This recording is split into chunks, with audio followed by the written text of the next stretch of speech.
I'm co-host James Ash. And I'm co-host Phil Scaife. Welcome to the Business Lockdown.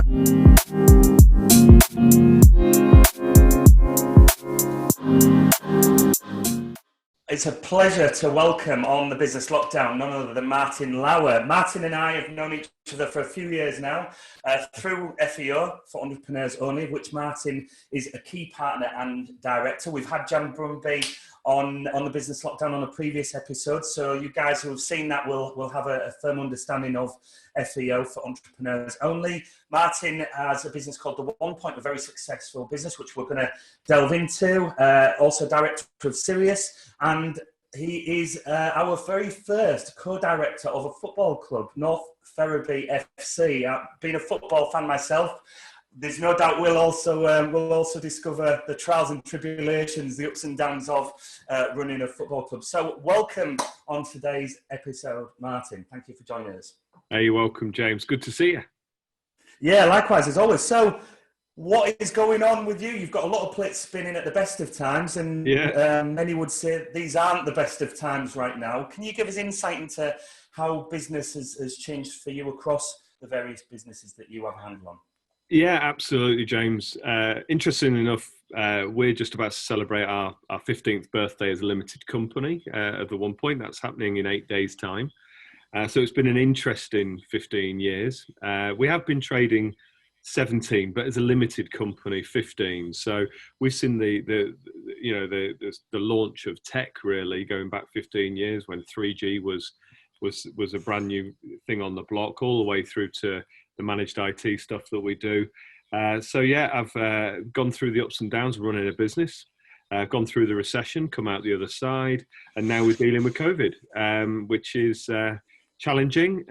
But I think with every challenge, there's an opportunity. So we're looking to bounce back out the other side of it with some great offerings. And, main focus is keeping the team together and knitted. Obviously, I've had to shut the football club as well. So, it's a game of two halves. Yeah, absolutely. And do you find yourself focusing on any areas that you wouldn't have done normally, or you maybe not had the time and focus under normal circumstances? Well, I've been really lucky. Some people could call it luck, some people call it planning, but I've built a really good management team. Really solid sales director, solid finance director, solid chief technology officer. And so what I've been able to do really for the last 12 months is to focus on working on the business. That has enabled me to really look sort of, instead of just into next week, sort of 6 to 12 months ahead. So when this happened, when all of this change was sprung upon us literally overnight, I felt in a really good position to be able to have daily leadership meetings with my team and go, look, this is what we need to do. This is what we need to do to protect our customer base, inform our customer base, protect our staff, make sure that they, a lot of anxiety has kicked in with COVID. So making sure we're looking after those sides, but also still having the freedom to be able to have a look at what how else I can help. So with a football club, I've had to deal with closing the stadium, stopping 200 kids and playing football every Sunday in a shirt, having a look at the cash flow of both businesses and making sure that we know, what that looks like, and going through all the regulation. But what's been wonderful has been working with FEO as well, working with the likes of Thomas Martin, Jan Brumby, who you mentioned earlier on, Dave Kilburn, Lloyd Atkin, Angela Oldroyd, loads of other people to say, what's FEO's part in this? How do we steer those 200 plus businesses and be the voice of business through the local MPs to say, we need more support in Hull. We're here to protect jobs. There's a lot going on. And the other thing is I'm involved in an organisation called Sirius. Now, Sirius is in Headon, not the academy. It's a business enterprise agency, and we give out starter loans and things like that. So in answer to your question, there are businesses right now looking at starting up because of being able to work from home so easily, just like yourself today, being able to not have to have an expensive office, which means expensive startup costs. So we're finding that we're able to lend money as well. So it's a real mixture. Every day is different. Wow. It's black and white. It's good. It's bad. It's hard. It's great. we look after thousands of nurses, and care homes. So to be able to make a little bit of a difference as well with that, and have to be open for business, and our guys are all key workers, so we've had all the challenges with their children and looking after childcare and having to be flexible. So yeah, we've had to really think on our feet. I find it very interesting that you said that there are businesses starting up and you're providing loans, which is amazing. Can you give us some insight into what these businesses look like? Are there some weird and wonderful businesses, or the businesses that we would expect to be starting up under times like these? There seems to be a lot of sort of micro businesses setting up, breweries, vegan chocolate makers, work at home, social media managers, things like that. They're the sorts of things that we're finding ourselves supporting. So it is a real mix. So it could be anything from manufacturing in a small unit through to managing someone's social media from home, through to brewing beer. There are businesses that are doing very well during this lockdown. Generally, if they're in distribution, logistics, delivering to the home, services, technology services as well. They seem to be doing well as well. So, a bit like what you're doing now, the medium that you're going through, people can do things from anywhere. For the last 8.5 years, I've spent my time banging my head against a brick wall, trying to get businesses to think more agile, to think more people can work from anywhere. In particular, working with the NHS to say to GPs, you don't have to have a queue at your GP surgery. Why can't you do some of those things over the phone or via video link? And we managed to get that to 20% of consultations happening by phone or video link. It's now gone to 80% out of necessity. So it's now happened. So if you can transpose that into the opportunities that people have to spring up a pop-up startup, FEO is there to support them, to give them guidance, to give the benefits of the wisdom. But Sirius is there to say, do you need a loan? The banks aren't saying yes to startups. They're not. We are. We have a portfolio, been going 20 years. So, happy to help anybody that is looking to start up, get in contact via you. That's huge, and I trust. So the 1 Point is still running. It's still working. The 1 Point, strength to strength. We had our AGM on Friday. Our first AGM via Zoom, which is interesting. Usually we get everybody in our big sort of event space downstairs, and we have a number of speakers, and we turn it into an afternoon of celebration. We condense that down into an hour and a half via Zoom. We had 4 different speakers, and we posted 7 years back to back of growth. So the 1 Point continues to grow in terms of customer numbers, in terms of turnover, in terms of staff numbers, and we're continually looking to do that growth. We're looking at another 50% growth over the next couple of years. That's what we've targeted ourselves at. Wow! So how quick was did you move the team remotely? Was it something you could straight away? Yeah, because you could do that in support. Right, that interesting. So we drink our own champagne, or as the phrase goes. However, we have had to keep a core team here, a minimum of 3, purely because we have nurses in and out. We have customers with a break fix issue or whatever. We've kept our engineers and our help desk working from home, but those engineers can still go and fix a problem in a school or a problem in someone's business, or enable them for home working. And tell us about the 1 Point. Let our audience know what you do and how you do it. You're incredible, successful businesses you've touched on there. Yeah, well, we started off by accident, like a lot of businesses start. I got made redundant twice on the bounce. When it happens the first time, everyone feels sorry for you. When it happens the second time, they start looking at you and going, is it you? And I knew it wasn't me. I was heavily involved in technology already, not on a technical level, but on the delivery of internet services back when you had to convince people that the internet was going to take off, back when I was 23, 24.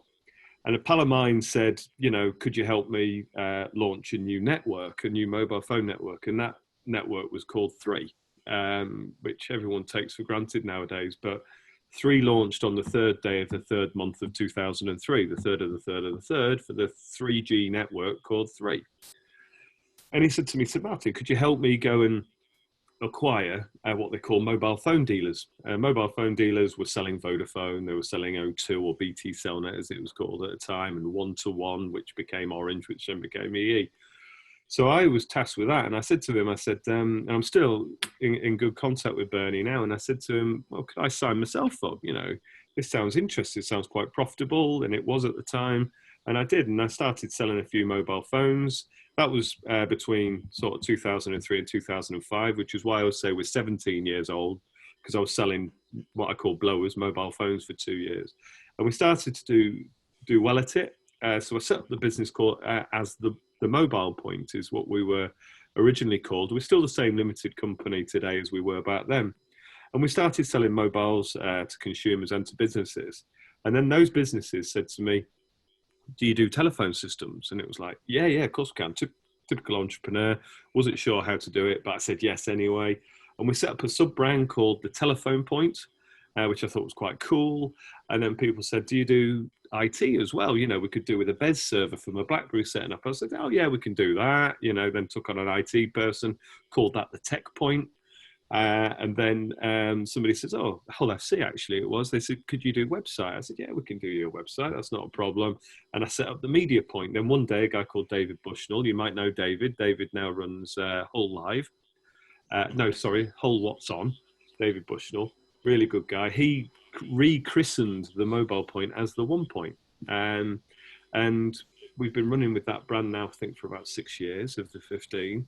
And that's really when everything sort of sprungboard, because businesses want to outsource all of that tech.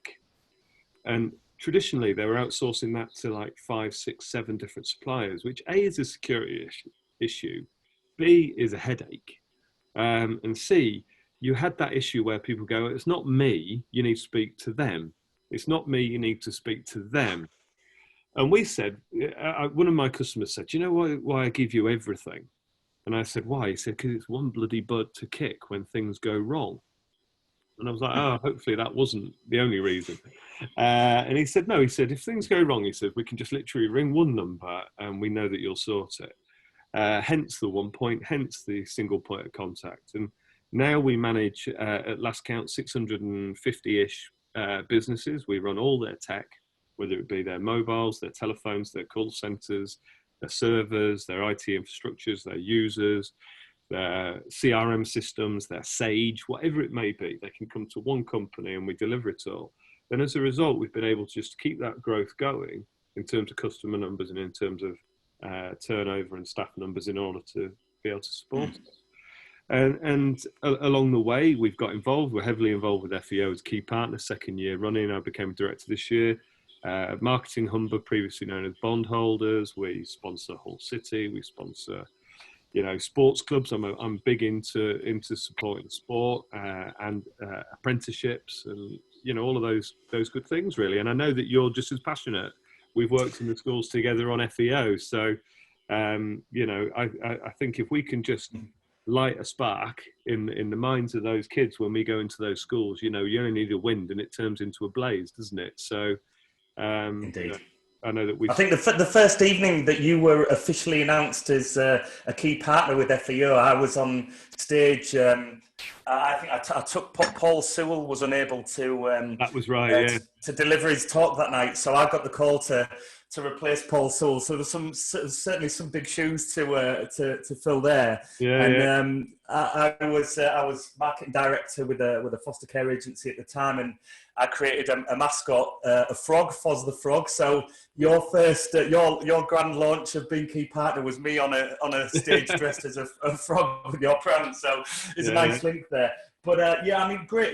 We've got great history with FEO. It's actually you really showed me my true value, which for which may sound a bit strange to people who know me, is I'm outgoing, I'm confident, I'll grab things. But after years of building businesses, and you have to convince people, the level of work you can deliver and the quality and striking deals. And I remember I spent 5 months putting a proposal together for a position.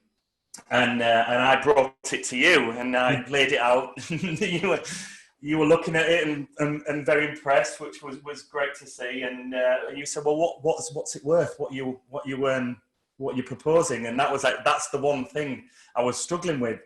And you got your calculator out, and you went through, because it was a franchise model, and you went through it, and then you just came up with a figure which was pretty chunky, and then you said, "But tell them you'll do it for this, and you'll have this as a marketing budget." And you said, if somebody brought me this kind of proposal to my business, easily I know it would be worth X amount to my business, even if it just goes kind of okay without it being successful.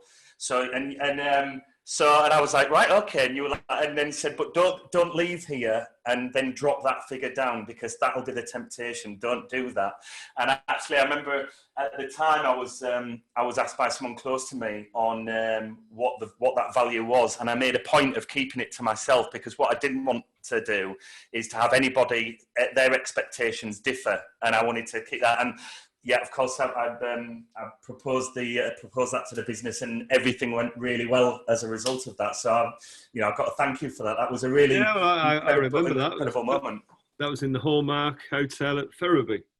That's right. Yeah, it's for somebody to really, especially someone in your position who not only respect as an entrepreneur, but we've always got on from day one as mates, and that moment of someone really identifying your true value in a financial sense is pretty incredible, really, and that's something I'll never forget. I mean, how has FEO developed and grown over time? How many years is it now that you've been part of that? And certainly you're not only a key part. You mentioned Paul Sewell earlier on, so I got a call out of the blue from Paul Sewell's PA just over 10 years ago. So FEO is 10 years old this year. And it was just over 10 years ago to say, "Paul would like a meeting with you." And it was to discuss two things. I knew what one of them was, and it was why has Hull only got one telecoms operator? He wanted to understand that. And the second reason, I didn't know what it was. So anyway, I went to his office, and I was shown to his office, and he'd just had some sort of eye operation, and I went into his office. It was all in darkness.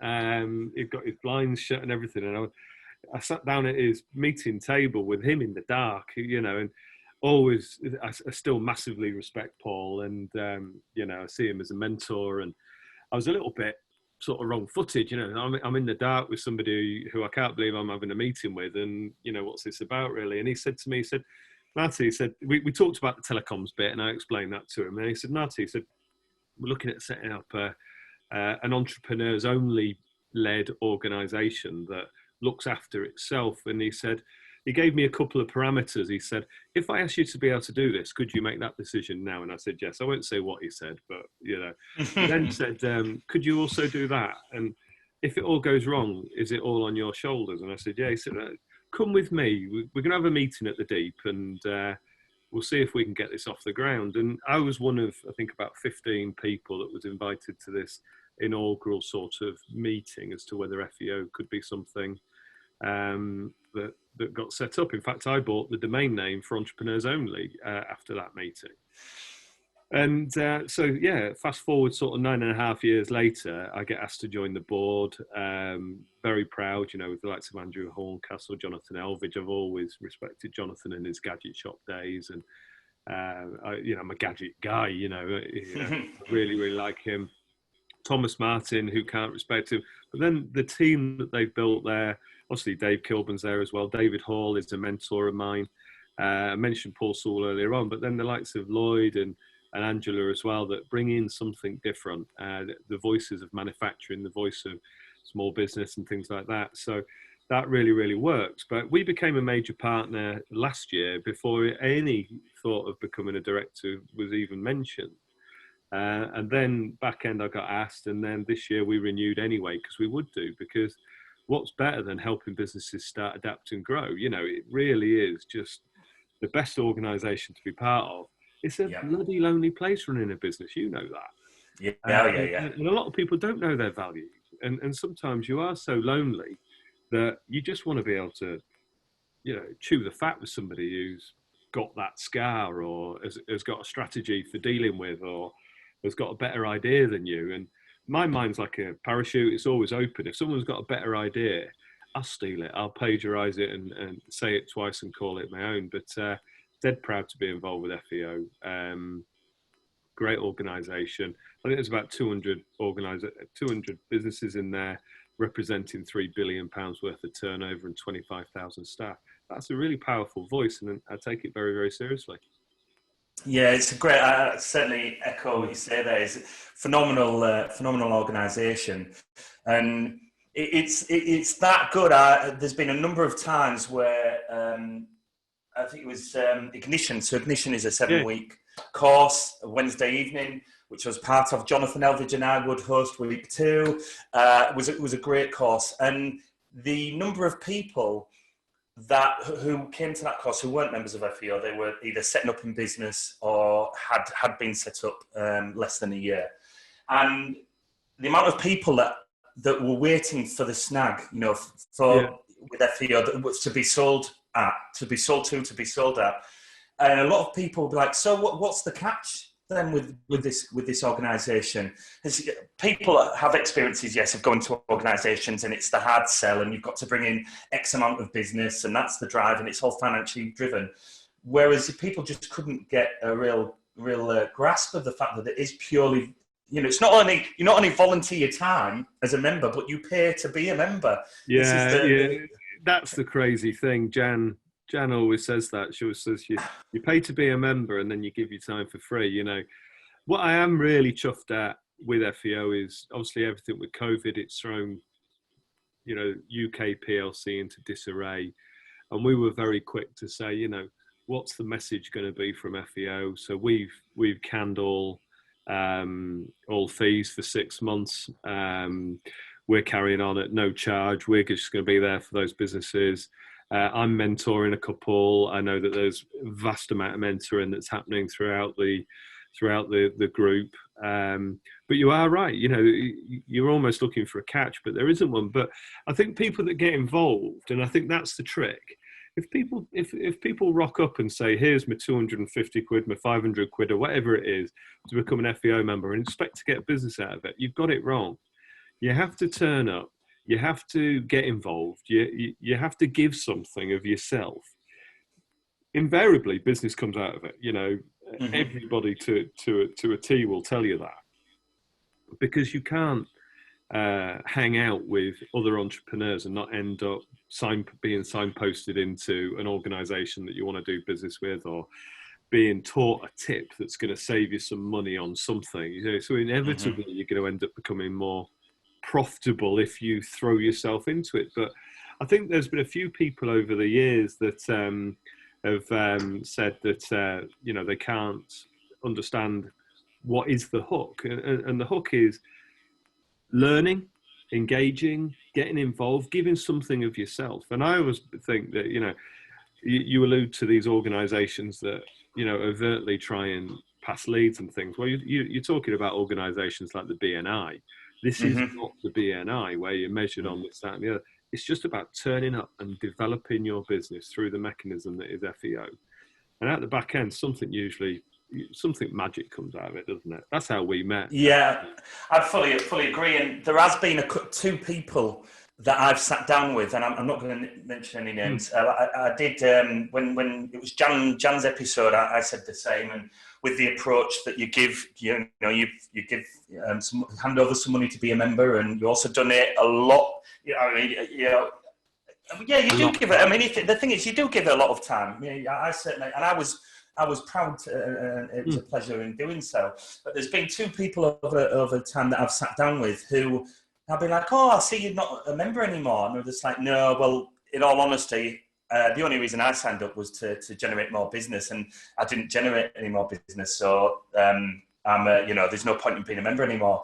And I remember I sat opposite them, mate. I said, you have got to be kidding me. I said, like, my business has flourished as a result of being a member, and and I just went and I just give examples in a number of areas how that occurred and why. Well, the strange thing is, when I first started, and this was back in 2003, so this was before I was a limited company. I joined BNI. I paid my fees, and the strange thing about BNI is, and I'm not going to slag off BNI. I think BNI has got a place for for everybody. Mm-hmm. However, its strapline was give as gain. Those that give gain, and I think really that's what FEO actually does do, without any measurement. The people that give their time, their effort, their passion, their enthusiasm, actually gain. And I do believe in a little bit of karma. I'm a little bit of a philosopher. I've got a fine arts degree. There's a bit of liberal in me and all of that sort of thing. So I do believe in give as gain, and a little bit like what happened with North Ferriby Football Club. It was quite widely communicated. I know we've talked about it. I'm still looking at getting the Victor the Village Viking. And the opportunity came to save that club, and I was able to put together a group of individuals that were in the position and that shared the passion to be able to resurrect that football club. And again, those people are doing it for no reason, no profitable reason. It's a not for profit. It's a community-based club, and I think if you do the right things, generally good things happen. Anyway, if you do what you say you're going to do, if you do it with a straight back, you're generally fine. Yeah, I fully agree. Well, you've got to tell us about North Ferriby FC. I mean, you just alluded to the fact that it was about bringing people together like-minded and who are aligned. And how has that looked from bringing that group together to current day? Would I be right in saying it's been a bit of a journey? Yeah, I've been a patron of North Ferriby United since 2006, I think it was 2007. Les Hare, the chairman there, got his hooks into me when my lads started playing football there. I then became a coach there. The 1 Point then became quite a big sponsor on the shirts, on the boards. We donated the website and all those sorts of things. And I live in the village, so it became something that I was passionate about. My second son came along; he started playing for them. So I've been a coach, I've been a patron, and I've been a drinker at the bar, quite a lot over the years. And having lived in Ferriby now for just short of 20 years, it's a passion of mine, and I love football. I'm not particularly great at playing it. You're far better than me, but so when it went bust, I reached out to a couple of people again who have got a similar attitude towards, being in a position to be able to help something, and they came back and said, "Yeah, I'll get involved. I'll back that with you." So we put some money into the club, and we managed to buy the assets out of administration. Just recently, we've just had to buy back the 4G, and we resurrected the club. And in its first season, we were up for promotion, but then obviously COVID hit. But it has been interesting, getting involved in stadium management, getting involved in, recruiting players and relaunching the youth, where we've got 200 kids playing out in a Ferriby shirt and booking pitches on a Sunday and marking out and all of those, getting the sponsors on board and, getting the bar refurbished, paying for BT and Sky and, match days and all of those sorts of things. It's been exciting. I'd like to thank my wife. She runs the books for the club. In fact, we're having a night tonight where we're getting all the books out and making sure that everything's okay. But we've had to put a padlock on the stadium, for obvious reasons. We also had a load of beer go off, which was criminal. Heartbreaking. Yeah, but then we've got to keep the security of the site going. There's all of those things. But we've got a healthy club now, mate. It looks good. We're solvent. Obviously, the performance on the pitch is great. one of the things that I've been really focused on is the youth, and I'm really chuffed to say that we've managed to get a number of the really promising players from the under-17s and under-16s playing in the squad, in the reserve squad, and competing and winning. One of my commitments was to actually do that full journey through from mini soccer all the way through to the senior team. And I think we've had 3 or 4 players go through that now, definitely 3, maybe 4. We're trying to get the female side bolstered. I've managed to do a deal with Danny Johnson. You might know Danny Johnson. Managed to get Hull City ladies playing from there. Unfortunately, the game that we had, England under-18s versus Scotland under-18s, had to be canned because of COVID. So, the club looks great. It was in rack and ruins when we took it over. Les, the chairman's just an absolute inspiration. It's great to be able to support him. That's absolutely fantastic. Well, it doesn't sound...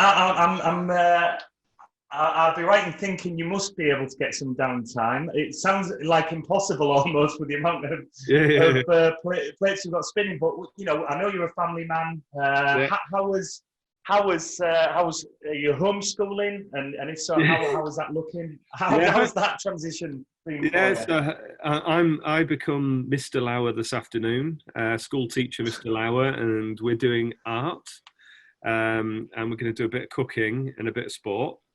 Mrs. Lauer is currently doing maths and English at home with our girl Faith. In terms of how do I manage my time, I remember last year at the Brid Spa Day, the business day at Brid Spa, they had Karen Brady do a talk, and I have to be honest, up until then I wasn't a big fan of. Is it Dame Karen Brady or something like that? Anyway, it's something like that, isn't it? Yeah. Also a football club linked, isn't it? Yeah, football club link, and also she was obviously Alan Sugar's right-hand lady on The Apprentice, and I was never that keen on her. And when I turned up and sat in the theatre, I thought, oh, here we go. And actually, she blew my socks off from minute one. And somebody asked a question in the audience, and I think they tried to leg her up. They said, do you not feel guilty about the amount of time you spend away from your kids? And I thought that's a bit of a tough question, to ask a female leader and mother in such a public thing.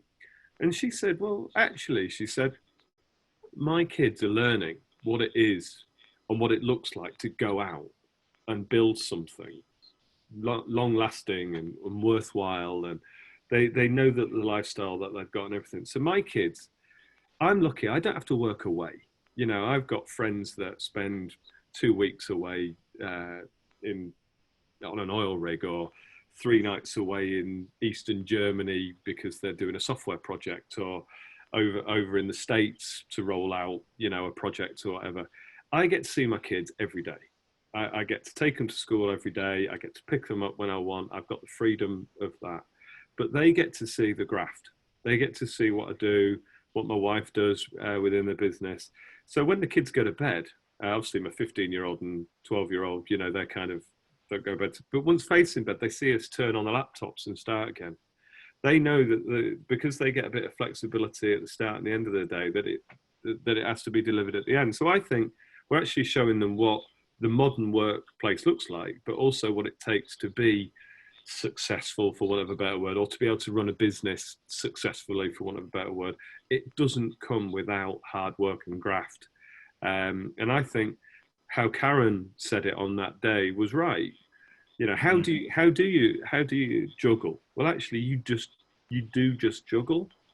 Work can be from anywhere, just like you're doing today.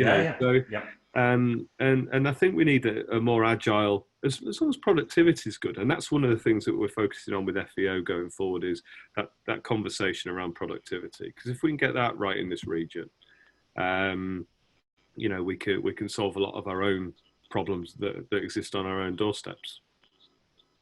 Is it inevitable that your kids are going to end up working in your businesses, or have they got? Is it obvious?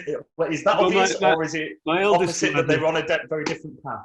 Yeah, well, my eldest lad has just told me he's going to Wyke and he's doing business, media, and sport. So there's potentially a football club in there. There's being able to promote yourself in media, and there's being running a business. My youngest lad has followed me in martial arts, so he's taken his black belt at some stage this year, and he's mad. What is that in? Mad. What martial arts? He's doing karate. Karate, yeah. Yeah, I did mine in judo. He's got a business brain. He's only 12, nearly 13, and he's always questioning, so how does that work, and how do you make money, and what's profit? And he once asked me some very open questions, about if you didn't pay your staff this month, you'd be able to afford a new car, wouldn't you? I said, yeah, but if I didn't pay my staff this month, I wouldn't have a business. And he was like, oh, right, I understand that now, so that's quite interesting. But he's also very creative like me. He's fantastic at art and things. We do have an anti-nepotism clause because we run our business very corporately. So if either of them, any one of the three of them did feel that they wanted to join the business in any way, shape or form, it would be from the ground up without a shadow of a doubt and in competition against those around them. So you'd want that though, wouldn't you? I mean, of course you would. As a parent, it's funny because I've seen although every parent would want that, I've seen it very different where there's, we spoke on a few episodes about entitlement.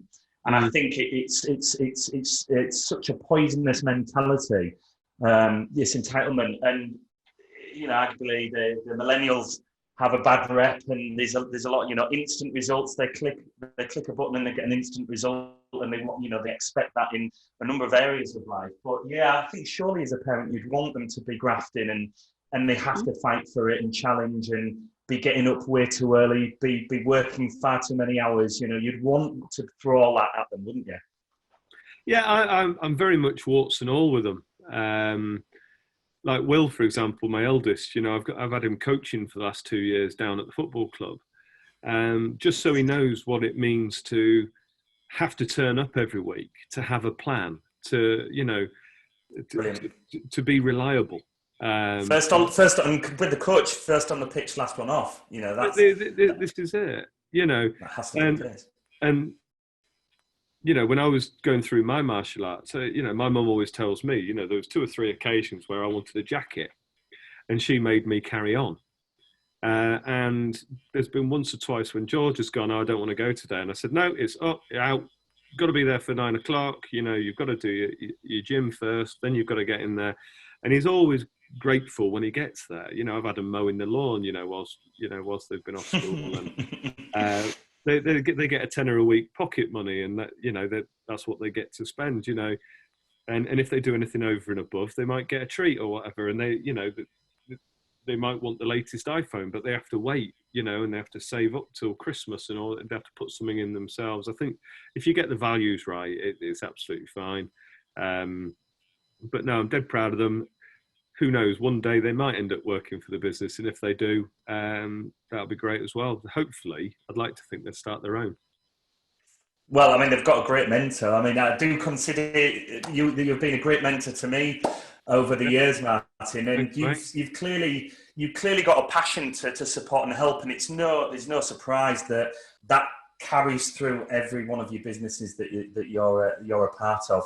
We could talk for hours. I'm sure even we have this with members with guests on the show, that even if we were talking for 3 hours, we'd have to cut it short. But I dare say this won't be the last time that we have you on as a guest. Certainly, as we come out of this strange time that we all find ourselves in, it'd be great to check in, and I dare say it'd be also nice to know how you celebrate your 15-year anniversary. Yeah, it was only through talking to you just then that I realised. So I need to try and think of something. Well, I mean, hey, maybe outside of the interview, you'll give me a shout, and I can give some value your way. I can help with that. But it's an absolute pleasure. We have this platform to benefit as many people as possible and connect as many people as possible. And I know that having you on the show today will certainly help many. So thanks for joining us today, Martin. Lovely to see you. Appreciated. Good luck with everything. As always. Take care, bud. Cheers. Bye-bye.